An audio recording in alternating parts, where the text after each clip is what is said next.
আসসালামু আলাইকুম। এই হচ্ছে প্রবাসী জীবন। বাংলাদেশে বৈশা তো ঘরে বৈশা ইফতার কত পদ লাগে, হ্যাঁ। আর এই যে প্রবাস, এখানে এই যে দেখেন বাঙালি সিরিয়াল ধরে সব দাঁড়িয়ে রয়েছে ইফতারের জন্য। এই খেমা বানাইছে, খেমার ভিতরে সরকারিভাবে ইফতার দিব।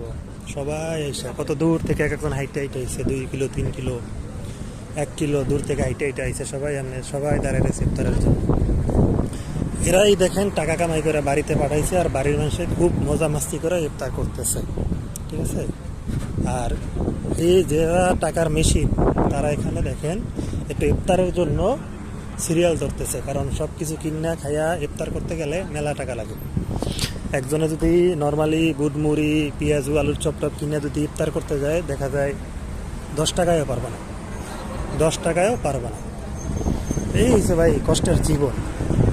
আসার পরে বুঝতে পারতেছি, আগে তো বুঝি না, এখন সব কিছু দেখতেছি, বুঝতে পারতেছি প্রবাসীরা এগুলা কখনোই আর কি বলে না, তারা কষ্টগুলো নিজের ভিতরে রাখে। এটা দেখেন সবাই দাঁড়াই দিচ্ছে, ঠিক আছে।